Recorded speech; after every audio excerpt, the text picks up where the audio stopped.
Hi friends, this is Marilyn from tarotclarity.com, and today's video I believe will appeal to the tarot geeks among you.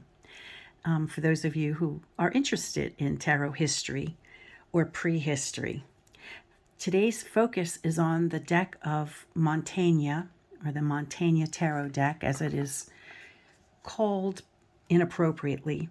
It probably wasn't created by Montagna, the artist Andreas Montagna, and it probably was never really even a tarot deck. But it became known as that, and the name kind of stuck. I have two versions. I have a version that I got on makeplayingcards.com for under $50. I think it was like 40 some dollars, including shipping. And it is, I don't want to say a facsimile deck because it is, it is just on playing cards, stock, card playing stock. But I believe that these images were taken from the public domain and are just, photographed. That the enterprising individual at Make Playing Cards who created this, found the deck online, was clever enough to be able to reproduce them on Make Playing Cards. And we have, essentially a very inexpensive facsimile deck of the original cards, probably done in either silver point or sepia tone, drawings. The one that I'm using as a kind of like a clarifier, because sometimes it's hard to see what exactly is happening in all these, images of the more authentic images. And this deck helps me clarify some of what is going on in these cards. This one was created by Lo Scarabeo in 2013. At the time, it was the only deck I knew of that was available that showed the images of these 50 cards, or these 50 prints. Now, as I mentioned, it wasn't created by Montagna. It was probably created by an artist in the Venetian or Ferrara region of Italy, maybe for the Estensi court. And it wasn't a tarot deck, but a series of 50 prints. So it wasn't even like 78 cards.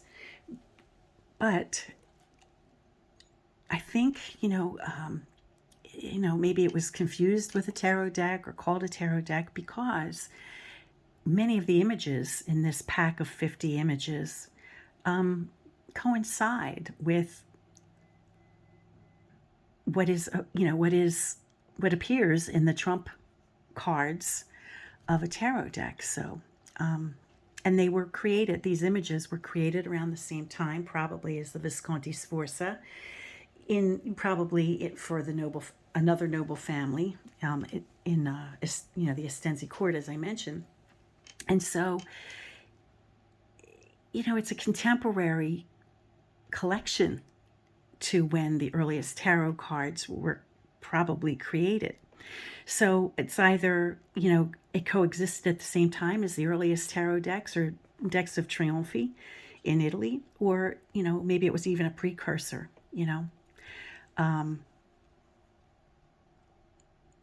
much like the Marciano deck, right? So I thought I'd share it for that because I think they have value. Now, in the time, I should mention that both Il Meneghello and Giordano Berti have created, beautiful facsimile art decks, and which would put this deck to shame. But they also cost 3 times as much as what I got this deck for over at Make Playing Cards. And although I would love to own either of their decks for the purposes of what I need and to satisfy my wallet, I purchased a less expensive deck. So, okay, so what were these cards if they weren't, or what were these images if they weren't really tarot decks? Well, it was a collection of 50 cards, probably created for a noble family, maybe for their children as an educational device to teach them what would have been considered, things that were important, for an educated individual at the period of time. Certainly classical antiquity, the humanities, moral philosophy of the time. In essence, it was, more or less they represent a humanistic model of the Renaissance world. And there's 50 images or 50 prints. We know that other artists created their own copies. We know that Dürer created a set for himself. So they were a set of 50, So if they weren't if they weren't cards, then I don't know, maybe they were posters. I don't know exactly how big they originally were. Maybe they were this size. I'm not really sure. But I think this might have been the original size, because if it was taken from the public domain, I can't speak. I don't know. I can't speak on authority if this is the actual size or not. Okay, so the first group from 1 or 0, I think this has no number. Oh, it has a number, 1 to 10, were the conditions of man, were the estates or the stations of man, from the lowliest to the highest ranking. Now, if we look at the more facsimile card or image, we have someone who's certainly down on his luck, scantily clad, in an environment where there's destruction, and he is being attacked by dogs. And his name is Misero. And I think we could probably all identify that as being somebody who's miserable, right? He's really down on his luck. He's so down on his luck, he isn't even part of polite society. And this deck put out by Lo Scarabeo, I guess they did it in an attempt to embellish it as though it were created for a noble family in the tradition of maybe, the Visconti Sforza cards. But we know that it really didn't appear like this.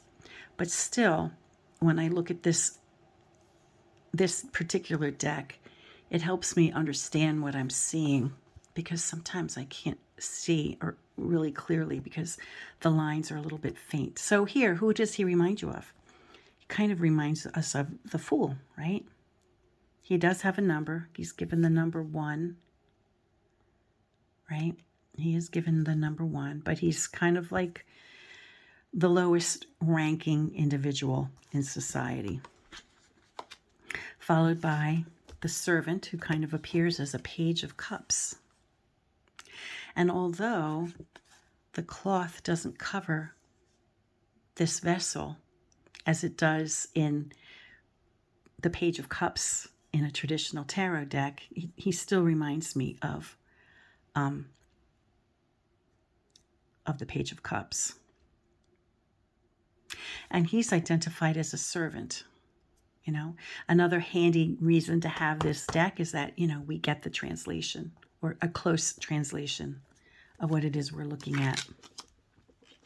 Now, the second, or the card that's labeled or numbered number 3 is the Artisan, right? Which we recognize as an artisan, who we could equate with the magician or le bateleur, right? Now, he's not a mountebank as he appears, in other decks where he's an outdoor traveling, magical performer, but he's more in keeping with the Italian tradition of a cobbler, artisan, where he's got his tools of his trade. So that's interesting. We have 2 traditions in tarot for this image, right? We have the mountebank, who's a traveling street performer, trickster kind of guy. And we also have the tradition of a cobbler, which is what this kind of, now I don't see an indication of him being a cobbler per se, but someone who is, has a profession. He's got the tools of his trade, and he's actively engaged in creating something.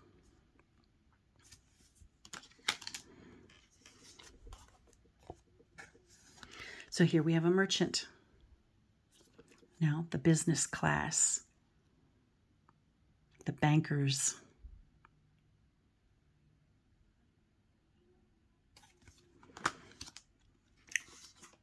And here we have, you know, like someone from the gentleman, from the elite, you know, yeah, okay, it's called gentleman. So somebody from the elite ranks of society, somebody who has the luxury of being able to, you know, do falconry, which I suppose that this is. He's got the falcon's glove, and it looks like it could be a falcon.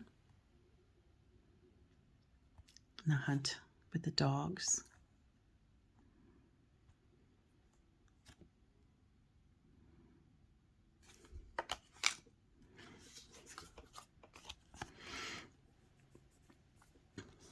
And the chevalier or chevalier, you know, which we can identify as a knight on Tarot of Marseille. Now here, the knight, I think it is a knight, yeah. Here the knight is not represented with a horse, but he seems to have a page.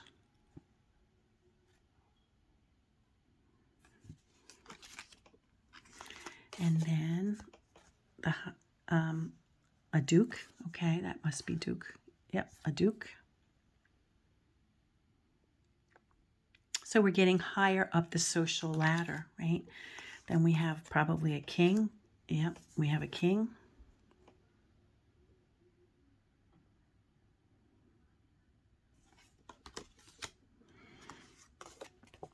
We have the emperor. And notice that we have the falcon. He's got an orb in his hand, which we do see translated into other later decks with, you know, an emperor holding an orb. And notice that he's got crossed legs, you know, and that translates into other tarot decks where the emperor is cross-legged and he's holding some type of orb. The image of the falcon kind of becomes like an eagle on a shield, though. But still, it's remarkably similar. And this is the Pope, as the highest ranking individual of the time.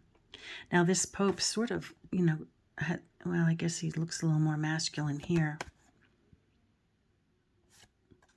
And this Pope, we see has the keys of the kingdom, has a book, has a triple-tiered crown, designating that he is indeed a Pope.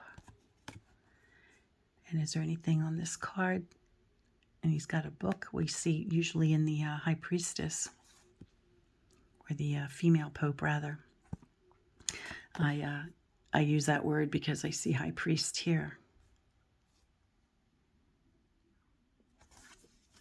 So now we're moving on to the next realm, which I think are the muses.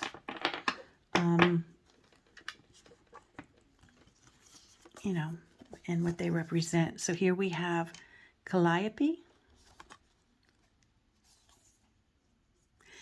I'm not positive, but I think Calliope, I think she was, you know, the muse for poetry.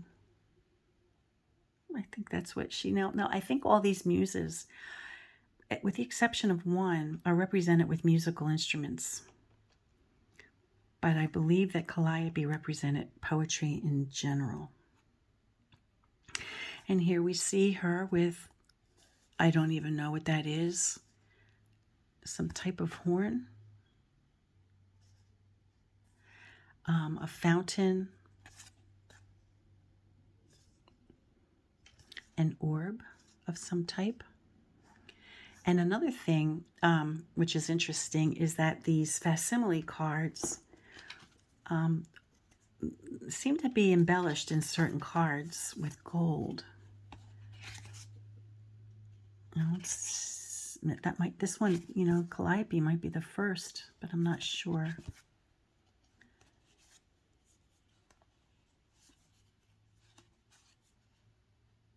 Oh no, the emperor. But I could be mistaken. Maybe some of the earlier ones had gold embellishments. But here we clearly see a number of things. The keys, the book, the crown.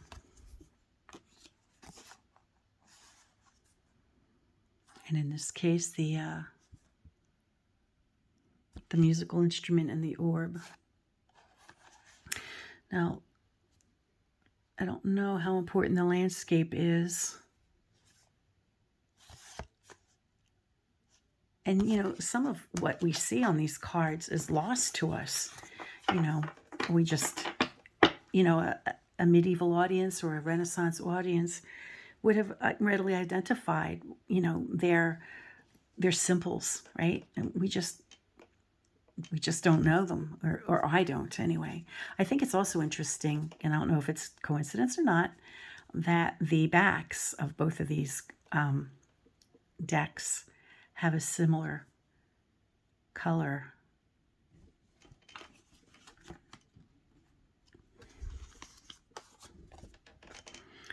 Urania. Now Urania, let me dig in deep. Maybe she was astronomy or astrology, because she has the calipers in her hand, right? Associated with an astrologer. But so did the card that represented the, I forget what he was called, the artisan. Yeah, he's got calipers too. So, or maybe he was a caliper maker, the artisan. Maybe that's what he made.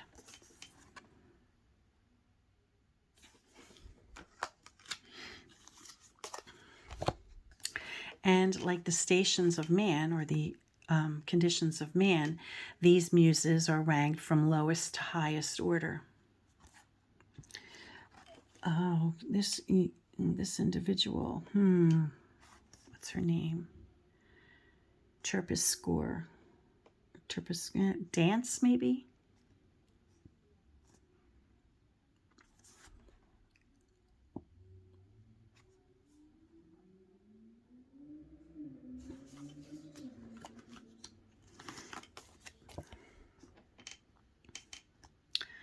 Erato. I think this was the muse for like romantic poetry, or maybe profane poetry. And then this one would have been for sacred poetry, polymnia.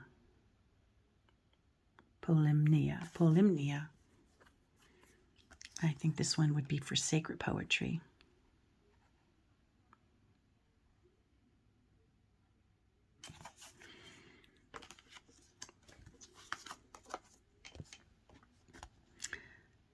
Thalia. Comedy. I think this is comedy.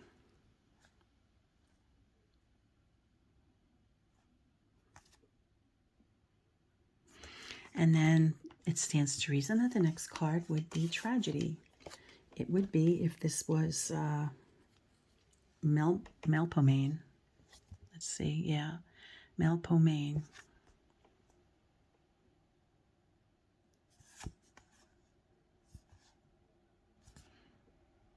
Yeah, we have the Q with her face. She doesn't look as happy.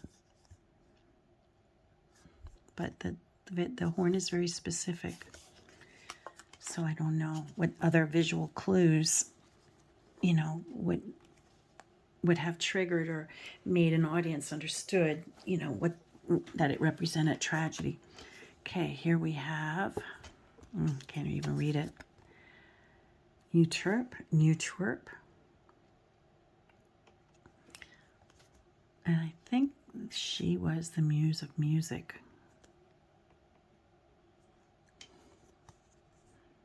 And it looks like she's got a flute. I don't know, there's like a double flute.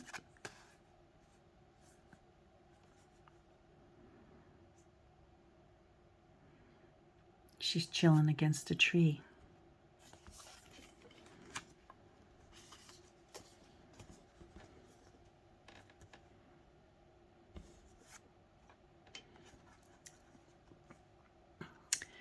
Now I think Cleo was the muse of history. Interestingly, she doesn't have a musical instrument. She rides on a swan, who is in water.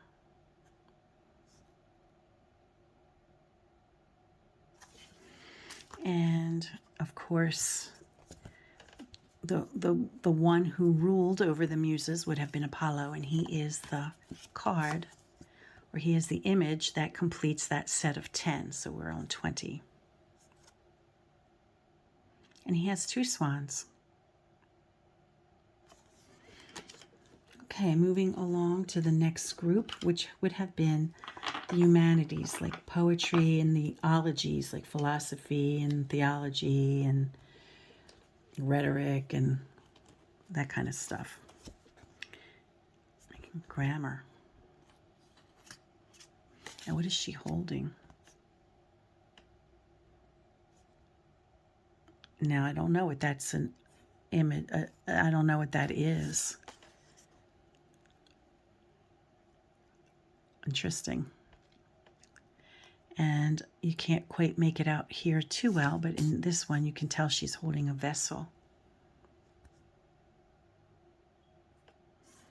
So I don't readily know what this, this symbolism, how it represented grammar. But, I don't know.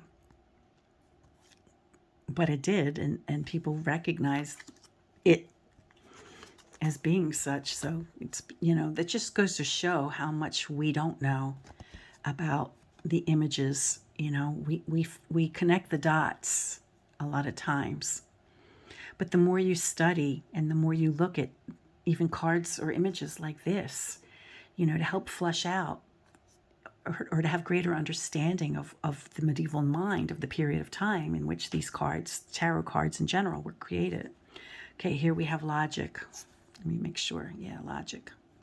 And again, we have the imagery of a maid or maiden.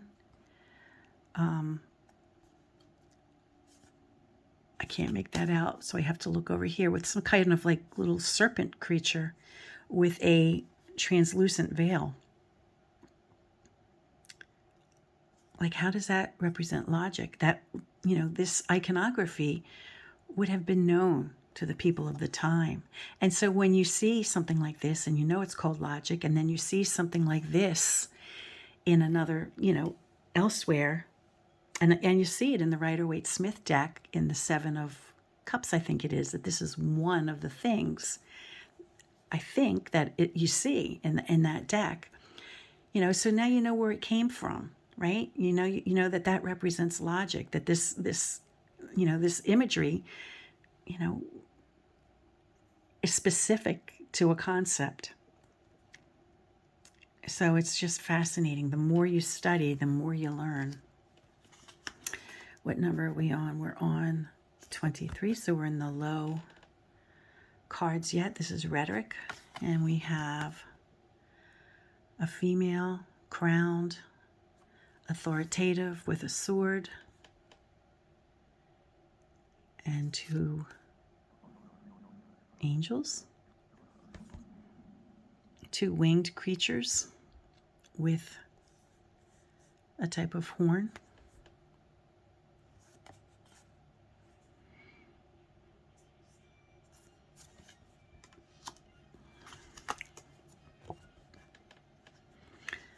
Geometry. And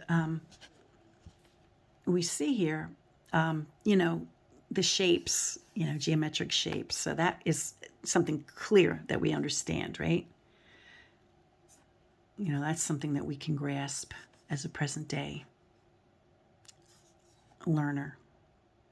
But then we have this incredible landscape that she hovers over, as though, like geometry governs the day, right?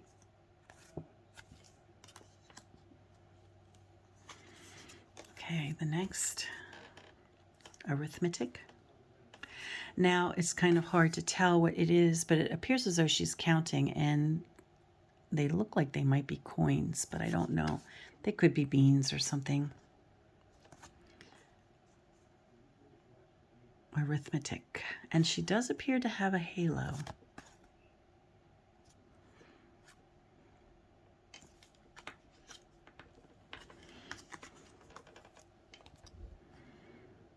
Music. Again, the swan. And a flute type instrument.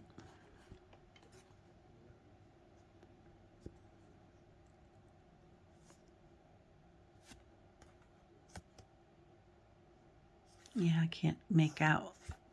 So this makes it a little easier for me to see a bunch of instruments at her feet and over here.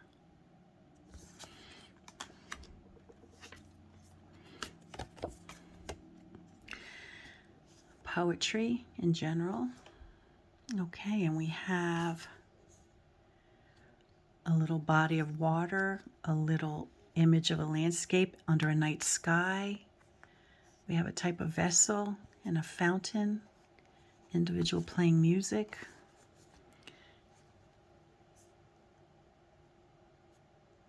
I don't think I missed anything. She's wearing a wreath on her head.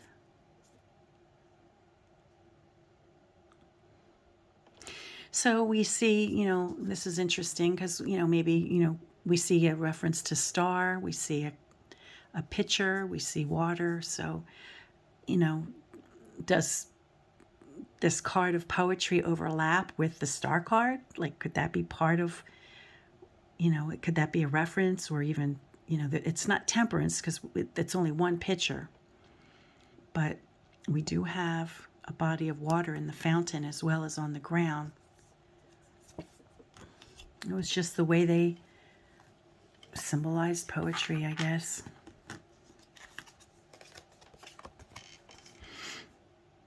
Philosophy. A shield with specific reference.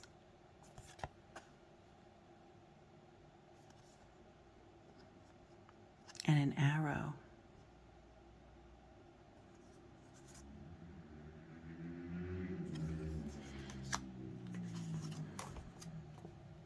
And we're getting up there in this group of 10, and this one is philosophy. Now it's easier for me to see on this and then look at this. But philosophy is winged. There is another reference to the heavens. She has a book and a type of wand. It doesn't seem like a scepter.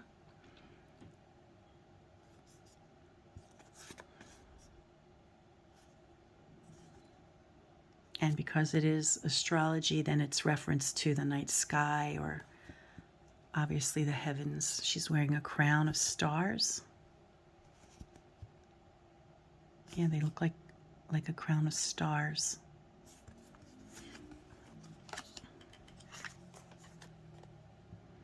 Theology.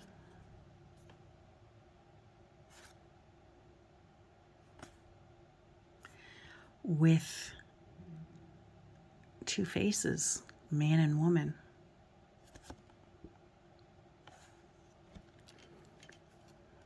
Two sides to everything, maybe. And theology completes the set of the humanities. Now we're going into the virtues. I think this is the set of the virtues, and here we have intellect, characterized by a winged creature holding a sun moon, a face in the sun moon, maybe an eclipse. Intellect.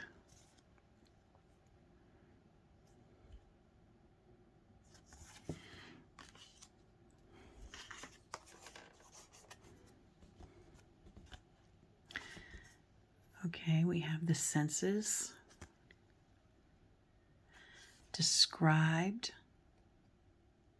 as a winged creature holding a dragon.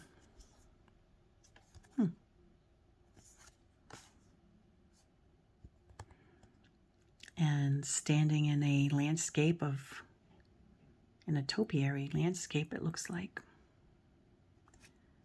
So I wouldn't look at this and say, oh, that just screams the senses, right? But I guess these images, and this is why it's important to study them. These images like communicated those concepts to the people of the time. So, and here we have what they call vital functions.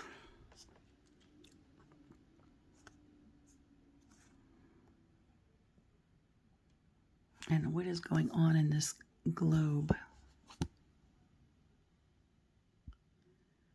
Again, a nighttime sky over a landscape.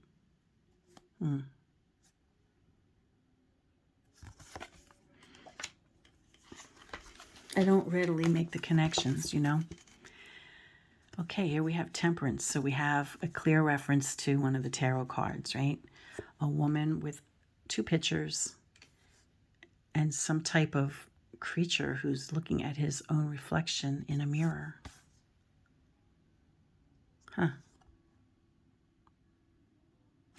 Now, she isn't readily pouring anything, right? It doesn't really look like she's pouring anything. It almost just looks like she's holding two different vessels. And this is a very curious reference here of whatever this creature is looking at itself in the mirror. And it's followed by Prudence, who is looking at him or herself in a mirror. And just like theology, I think it was, a two-faced individual, man and woman. Again, with a little serpent dragon type creature at her feet.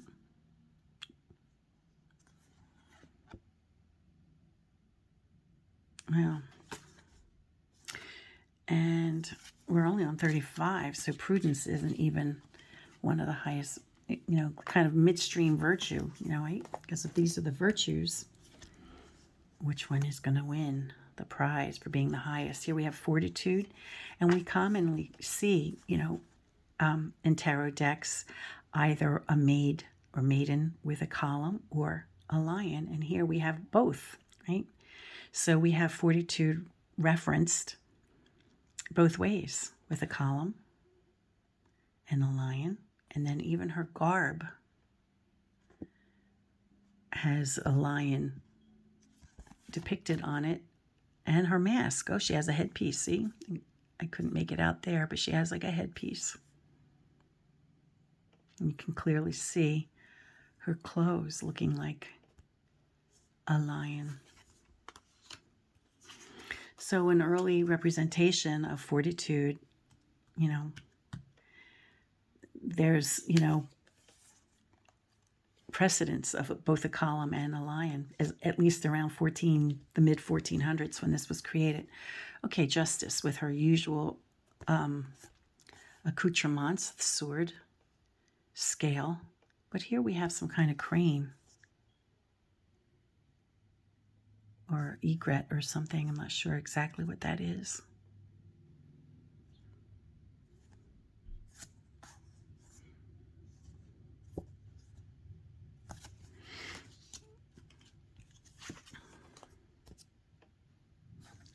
Charity. And charity is doling out money. You can see it in the more facsimile image. Again, these little creatures, maybe these little creatures appear on the virtues, I don't know. And here you can make out that it's a mama and baby, so the mama's feeding her babies maybe. Here you can't make out that there's coins coming from the sack, barely. but you can clearly see it here.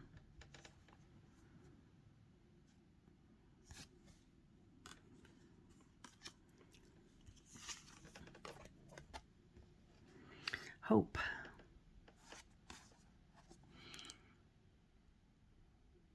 Praying to the heavens. We see a reference in the corner there to the sun and a phoenix.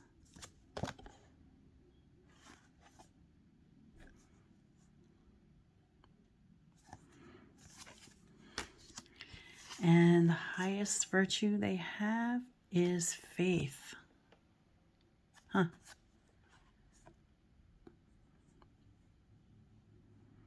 And clearly a dog.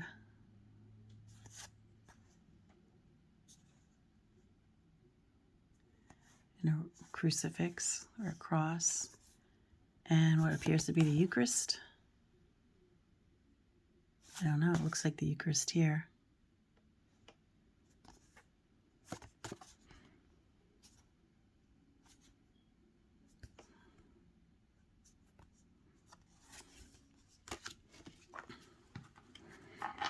And the last sequence of cards would represent the heavenly realm, eternity, right?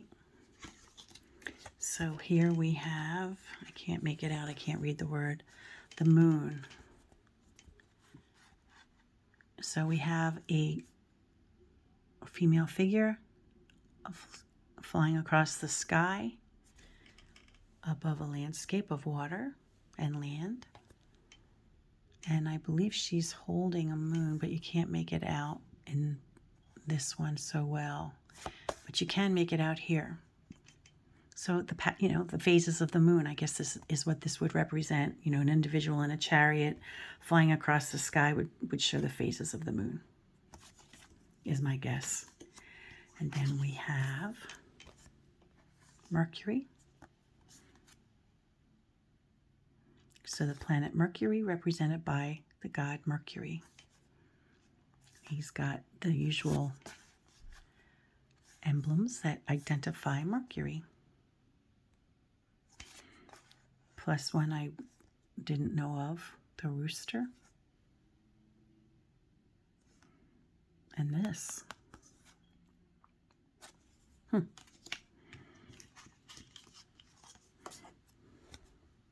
Venus.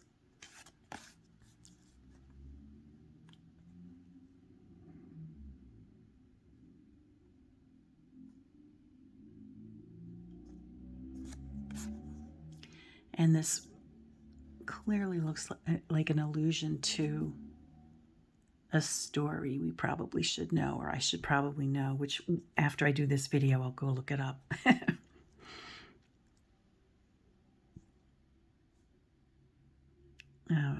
A blindfolded Cupid. Huh. I don't see any males in this besides Cupid.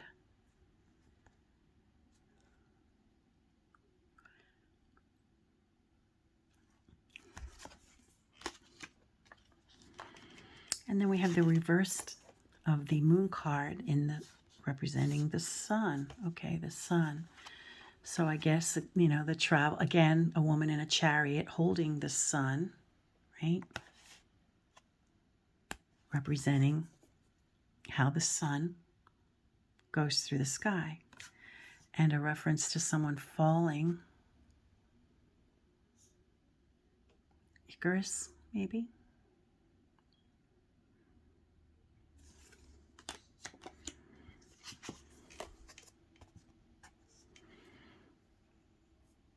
Mars, I presume. Yeah. Again with a dog. And he's also on a type of chariot or some type of vehicle.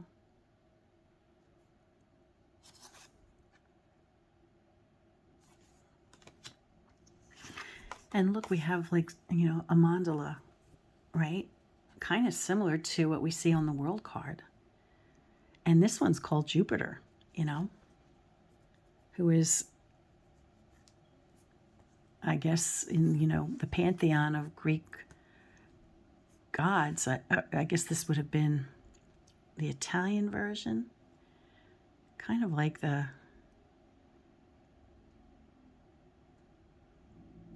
you know, the God of gods, although there are higher than him. So let's see what they have to say. Oh, no, this is just the planet. That's right. It's the planet. The planet Jupiter. So he's identified with the eagle, with an arrow, with a crown. And I don't know these references here.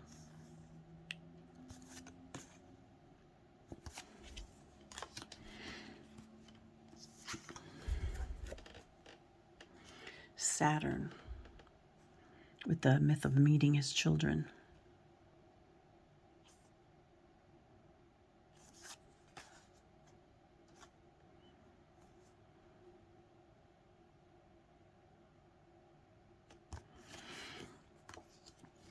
Yeah, for a second I forgot that we were looking at the planets and not the hierarchy of the gods, which is why I got a little confused when I saw Jupiter not being at the end. We have the upper heavens. So I guess that's what this means. Octava spera, upper heavens.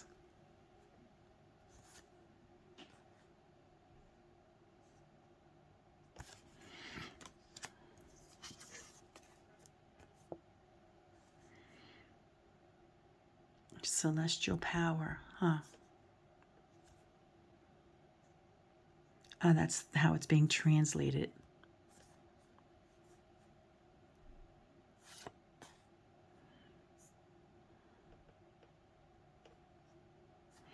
Again, the gold leaf for the orb. And then I've seen this card translated as God. It's called the Prima Causa, first cause, or divine light. I think it was understood to be like the God concept, or the ultimate. And there we have it.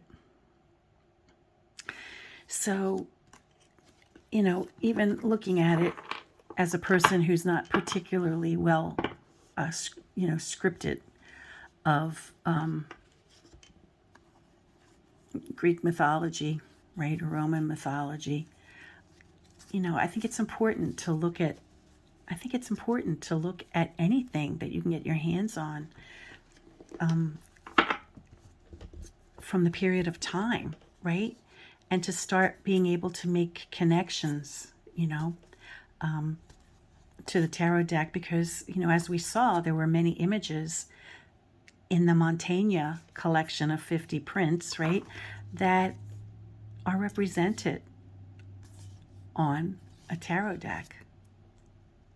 And, you know, in some cases, you know, the additional symbols, even if I don't know them now, I'm going to look them up, right, to see, you know, why certain images would have triggered recognition for a medieval audience. Like, you know, what is it about this thing that this woman is holding that makes people recognize this as grammar, you know, the concept of grammar, or logic, you know, this thinly veiled serpent creature, dragon kind of creature.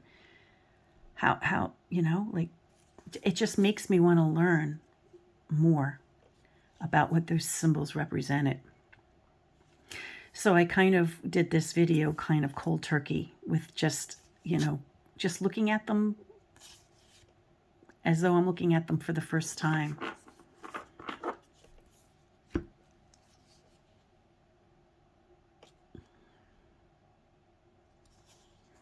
So what were the two that had two faces? Prudence and theology, was it?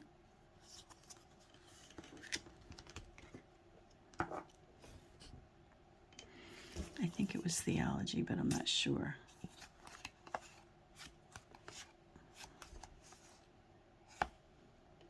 Yeah, so what is it about these two, right? And they're looking in opposite directions. So in prudence, which comes after theology, the man and woman are looking in opposite directions. So these are the things that I will be looking up, after I do something like this. And this is something that everybody, can do, right? My role isn't necessarily to give you the answers because I don't know them a lot of times, right? But, I'm kind of sharing my learning process with you, right? Every now and then I pull these cards out. Every now and then I just like to touch base with, the information I get when I go down a rabbit hole, using these, to trigger my, interest in what they mean. And I might forget. I mean, I've looked at these cards 1,000 times and I've gone down a dozen rabbit holes, and I've forgotten. I'm not going to lie. But I still do it again, right? Because, maybe there'll be something that I see this time that triggers in my memory and allows me to remember, what certain cards, what certain symbols, represented in these cards. And then it will give me more meaning, later on, when I come across it in a tarot deck, and then I have this, eureka moment where, aha, that's what that meant. At any rate, I hope this was fun for my tarot geeks. And until next time, stay well and peace.